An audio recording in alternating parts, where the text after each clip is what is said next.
The internet age has been a revelation for sharing video. Never before has so much content been available for consumption at any given moment. With a simple click, you can spend hours getting lost in an endless void of viewing. And while that is the standard of the day, there was a time in the internet's infancy when the only way to gain access to a video was to receive it through a personal email or know a specific website it would be hosted on.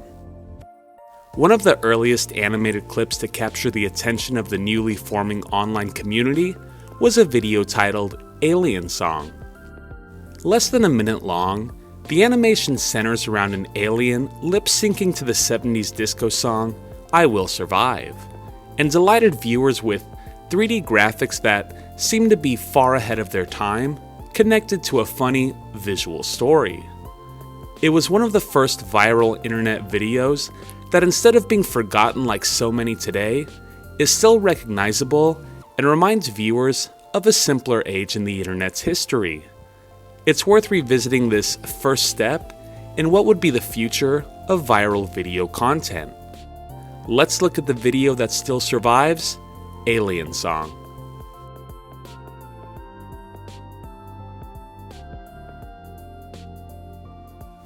For those unfamiliar with the short, I advise seeking it out first, as I'll be describing the video beat by beat before dissecting its history and production.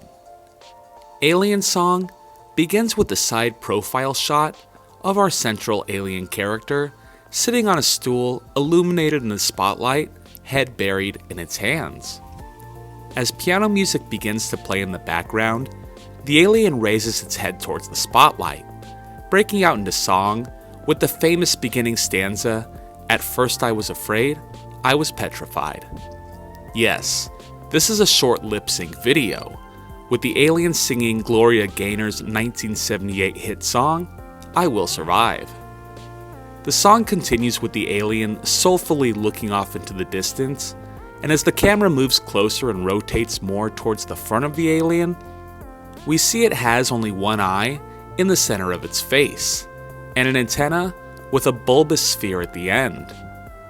We get to see more of the alien's features too: its green skin, hands with 3 fingers, and a red shirt with blue sleeve cuffs, complete with a yellow smiley face with one eye.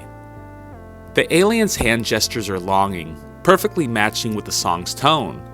Kept thinking I could never live without you by my side, looking away from the viewer as the camera continues its steady approach. It's when the song reaches, "But then I spent so many nights just thinking how you did me wrong," that our main character's attitude shifts, from desperate and longing to empowered, supported by a sassy head bob as the alien sings, "But I grew strong and I learned how to get along." Here's where the video takes a turn. The lyrics, "And so you're back from outer space," play, and the alien knocks over the stool, with the spotlight turning to a black room illuminated by red, blue, and yellow lights, flickering in patterns on the floor. Now the alien is making its presence known, strutting with indignation as it continues. "I just walked in to find you here with that sad look upon your face. Weren't you the one who tried to hurt me with goodbye? You think I'd crumble? You think I'd lay down and die? Oh no, not I will survive." And suddenly, the disco ball falls on top of the alien, who lies face down, appendages outstretched, with the music going silent and the lights flickering off the disco ball, thus ending the video. And that's it. One of the earliest animated videos to sweep the internet, and it still looks amazing, with the most fluid movement, down to the antenna wiggling in accordance to the body. It looks as though it was engineered by a team of animators, but in reality, it was made by one person in their spare time, who would go on to have a bigger hand in your childhood than you realize. Who is it? Let's look at the man behind the alien.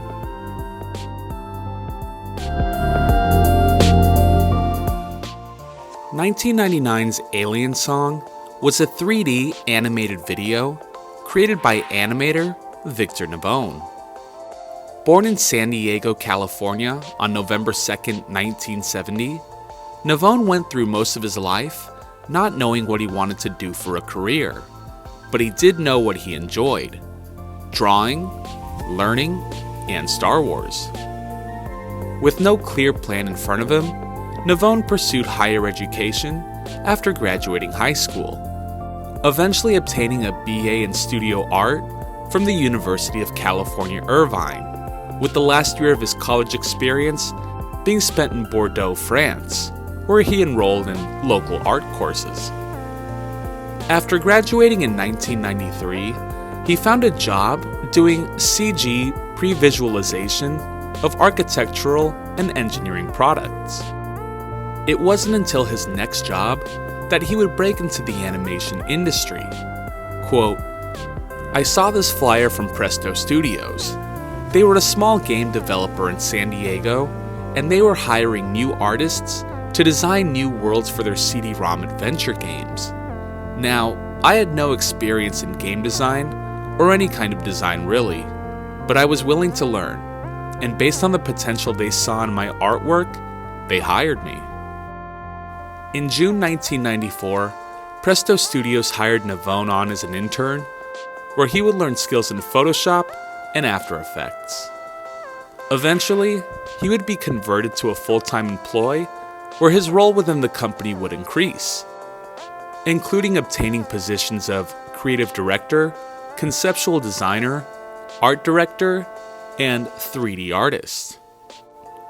It wasn't until 1996 the first step towards Navone's purpose would begin to materialize.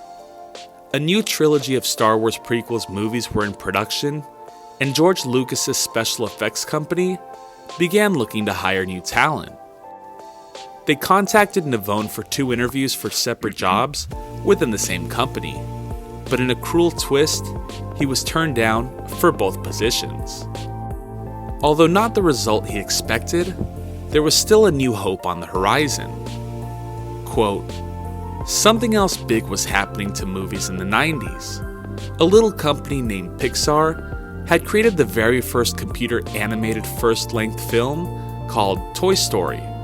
And computer animation is blowing up, and the tools for creating computer animation are becoming accessible to hobbyists. Up to this point, I had only ever animated spaceships and explosions and flying logos. I had never tried to bring a character to life before, but it looked like fun, and I was curious to see if I could do it. So I started reading everything I could find about computer animation. I got some inexpensive software and went to work." To test his budding 3D skills, Navone needed a character to work with. So in 1998, he invented Blit Wizbok, a green alien with one eye, an antenna on his head, and hands with 3 bulbous fingers. Aside from Blit's design being appealing in its cartoonishness, there was an anatomical method to his madness as well. Quote, "I set about whipping up a character that would have a minimal amount of detail, but would still allow me the range of expressions I had in mind. Thus, it is primarily for matters of economy that Blit has only one eye and 3 fingers per hand. That means less to animate. I'm a sci-fi fan, so the first idea that popped into my head was a funny green alien. The first time I saw him move was magical. When his little eye blinked and moves around, he seemed to be alive. I was a god. My creativity was sparked, and I had to try more." After 2 test projects to help familiarize himself with the software, Navone's 3rd experiment would find him testing limits of the new animation process by having Blit lip sync. Quote, "I didn't want to use my own voice because I don't like the way my voice sounds in recordings, and I don't think Blit would sound like me anyway. I was considering a William Shatner bit or quotes from some of my favorite movies, when at my wife's office Christmas party, the DJ put on Gloria Gaynor's I Will Survive. I was immediately struck with the image of Blit emoting on a stool under a blue spotlight. I'm not a big fan of disco, but I thought the song had some interesting, emotional transitions and a narrative that would lend itself well to an animation. The combination of Blit and I Will Survive is incidental. The line in the song about outer space was just a lucky coincidence. Of course, I would not be satisfied with Blit simply reciting the lyrics. I had to make a big production of it. Inspired by 70s variety and music shows like Solid Gold, I choreographed a hokey stage number, complete with colored lights, camera dolly, and a dance floor right out of Saturday Night Fever. Tackling the movements would prove to be the trickiest part of this undertaking. There was no motion capture suit, no advanced recording technology to assist him, just him in front of his mirror, acting out how a diva would react to the lyrics.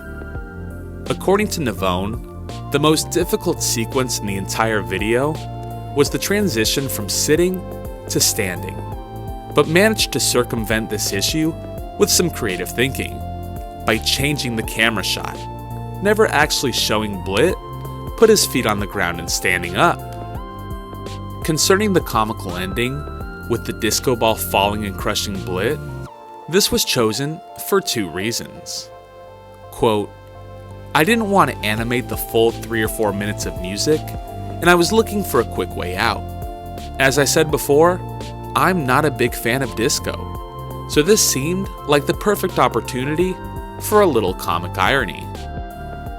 It's reminiscent of Bambi meets Godzilla in that the ending is out of nowhere, a surprise that really makes the video unique. But as we'll see, though the video would end, it would just be the beginning for Navone.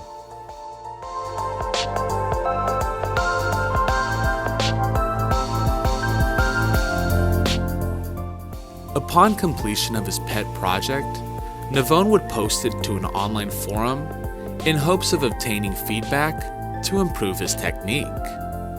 To his surprise, the group's reaction was overwhelmingly positive, and the forum members began sharing it online, making its way to computer screens worldwide. Letters and emails would flood into his inbox, but the ones that were most meaningful were the ones whose life he had made a true impact on. Quote, and then there were heartbreaking messages from people who were struggling in their lives, struggling with loss or disability or poor health, and they would tell me how the video brought them a little bit of relief or strength when they really needed it. Those messages were emotionally overwhelming for me to read, and it took a while before I could learn to accept that people could be moved by a silly cartoon. I was starting to understand the true power and potential of animation. It was humbling. So that's how I got my passion for animation. By doing something out of curiosity, being created for fun, I connected with thousands of people. I also created an opportunity, because among those thousands of emails were also some job offers.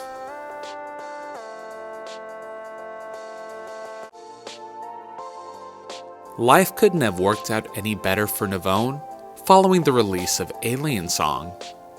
November 1999 would see him leave Presto Studios, moving to the San Francisco Bay Area, where he worked doing freelance jobs for various projects, including the film Titan AE. 1 month later, he would receive an email that would change his life, an invitation to interview with a budding animation company.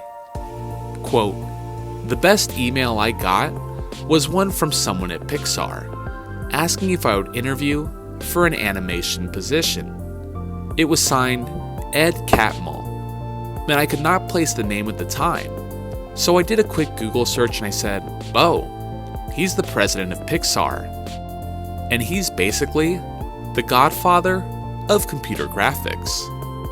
So of course, I accepted. It's like if Sir Paul McCartney called and asked if I would join his band. Sign me up. And so it was. On March 14, 2000, Navone began his employment with Pixar, where he continues to work on some of the most beloved modern animated classics, including Monsters, Inc., Finding Nemo, The Incredibles, Toy Story 3, and Inside Out. Navone truly has made animation his life's work. In addition to his professional obligations, Navone has given back to the community that had offered him so much guidance during his infancy with animation. He has taught animation at the website animationmentor.com and afterwards at the Animation Collaborative in Emeryville. He also maintains his website blog.navone.org, where he posts about courses and speaking engagements he's involved with, also uploading reels and behind-the-scenes sketches of projects he's worked on. Navone's story is a wonderful one to look at if your life has mirrored his past at any point. A person who has gone from trying to discover his purpose to being turned down for what he thought was his dream job, to finally finding solace and realizing his life's passion. Quote, "The funny thing is, it wasn't until I became a professional animator that I realized it's the perfect job for me. It combines so many interests I've had my whole life. Drawing, acting, storytelling, computers. It's like it was custom made for me, and it was better than any job I had imagined for myself." In the end, Alien Song is not only a 30-second clip of an alien belting out a disco standard with an abrupt ending that continues to delight people, but also is one person's discovery of their life's passion. Every time it's watched, you're seeing the beginning of a man's life work, that of bringing joy to millions of people through animation. And that is a legacy that will survive.